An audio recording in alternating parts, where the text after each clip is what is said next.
So that's an interesting thing. Well, so let's say you go over your past with a fine-tooth comb and you decide you're going to take responsibility for everything that you did that was wrong and everything that you failed to do that you could have done that was right.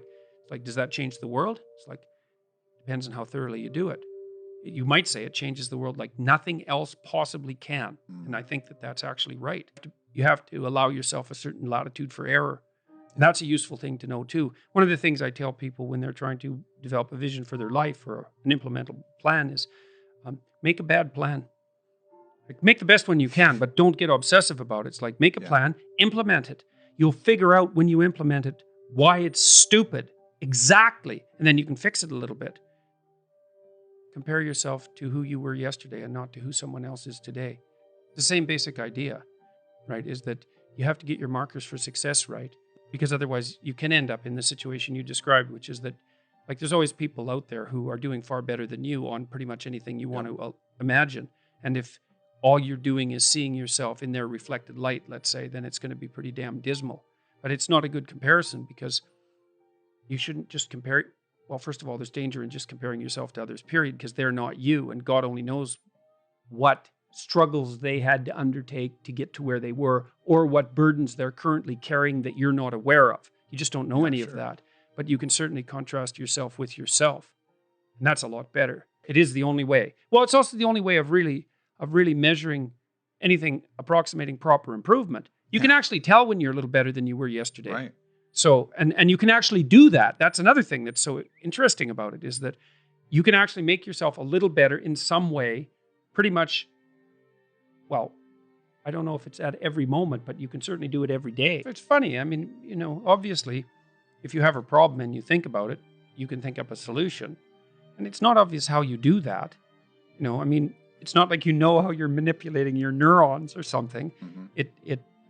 It happens of its own accord in some sense, like you can participate in it, I guess, and you can interfere with it, and it seems to take a certain amount of willpower, but it still all happens mysteriously behind the scenes.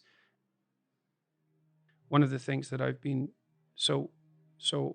there's lots of different ways to interpret the world, and you can maybe even make a case that there's an endless number of ways to interpret the world.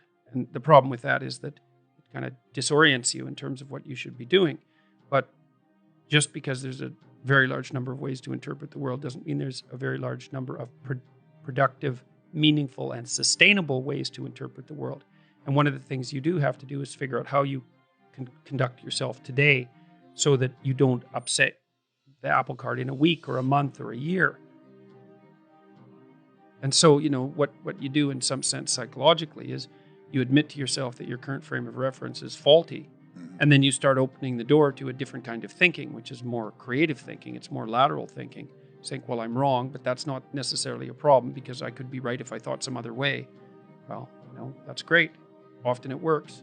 Yeah. And there's almost no end to the utility of trying to figure out which ways that you're wrong. Yeah. Because there's lots of them. And every time you discover one, then you don't have to be quite so wrong anymore. That's a really good deal. Yeah. What's your time worth? You're a university student. Well, it's certainly worth minimum wage, because obviously, but it's worth way more than that, because if you spend a productive hour when you're 20, then you gain the benefits of that hour for the rest of your life. So there's the compounding effect of time spent when we were young. So I say, well, let's assume your time's worth $50 an hour, which I think is an underestimate, but whatever. Let's call it 50. We can call it 25, but we'll call it 50. If that's $2,000 a week you're wasting. It's $100,000 a year. It's like, how much better would your life be if you weren't wasting $100,000 a year? The Da Vinci Code. Everyone liked that. It sold a lot. And, it was full of little mysteries, and it was full of hints that there was more to the world than you think, and which is definitely true. And that, there was a way of getting access to that knowledge, and that it would really be worthwhile. And people like that. They like that idea. And the reason for that is because it's true. Learn to write. I'm dead serious. I'm dead serious about that. Because writing is formalized thinking. And so the way you write is, first of all, you need a problem. Because why write if you don't have a problem? So this is good advice if you're just writing an essay, by the way, for your classes. It's like, pick a bloody problem that you want to write about, because otherwise it's false right from the start. It's up to you to engage with the material until you find something that grips you, that you desire to investigate. Okay, so you need a problem. Well, the next thing you need to do is, well, you need to have something to say about the problem. Well, so reading. Reading is really good for that. Read as much as you can. Get your hands on that addresses the problem. Okay, so now you know a bunch of things, or at least provisionally know them. You at least have access to them. Well, now you start sorting through it. It's like, okay, well, maybe I need to summarize what I've learned, and then I need to iron out the contradictions between what I've learned, and I need to elegantly formulate that, and I need to get my word choice right, and my phrase choice right, and my sentence choice right, and I need to organize the sentences into proper paragraphs, and the paragraphs into proper sequence so that I have a coherent argument. And at the same time, what you're doing is you're integrating your own personality at the highest and most abstract level of organization, and you're sharpening your tools, and you're putting yourself straight because you're learning to think. You learn to do that by writing. Many, many years. You hone your words. They're the most powerful thing about you, bar none. If you are an effective writer and speaker and communicator, you have all the authority and competence that there is. And so you're at university. Maybe you're taking a humanities degree. Well, what's the humanities degree for? It's to teach you how to think. You learn to think by writing.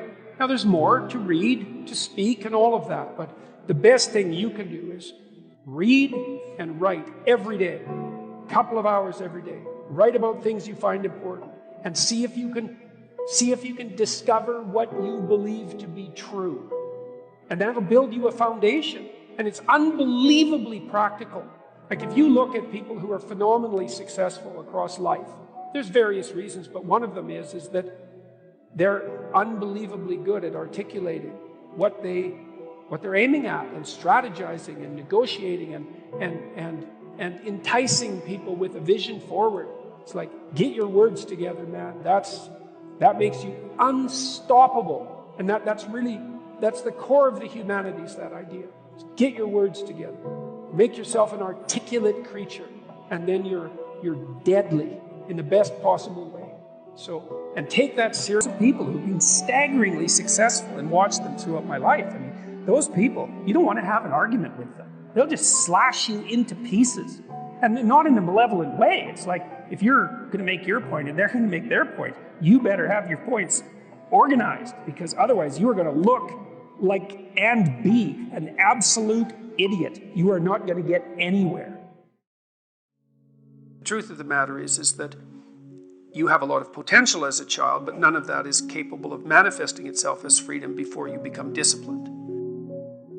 And discipline is a matter of the imposition of order, and the order is necessary, especially for people who are hopeless and nihilistic. And what does it mean? Well, it doesn't mean, geez, I hate getting up at 8 o'clock in the morning to get ready for work. That just means that you're not very disciplined, or maybe that it might mean something deeper. But I'd start with lack of discipline before, rearranging your whole life. Because you might say, well, I hate getting up at 8 o'clock in the morning no matter what I'm doing, and then it's not your job. I don't mean don't do difficult things. I mean, watch yourself, and if you see that you're doing things that make you hate yourself, then consider the cost of continuing. If something's valuable, you'll make sacrifices to attain it. And that discovery of sacrifice, I think that's what separates it's one of the primary factors separating human beings from animals. Because we discovered that we could let go of something we value in the present, and we would gain something we value even more in the future. Lay a disciplinary structure on yourself. Get the chaos in check. And then you can move towards a state that's freer, because it's discipline first. Like, look, if you're going to become a concert pianist, there's going to be several thousand hours of extraordinarily disciplined practice. That's the imposition of order on your potential, let's say. But what comes out of that is a much grander freedom. And so in virtually every freedom that you have in life that's true freedom is purchased at the price of discipline.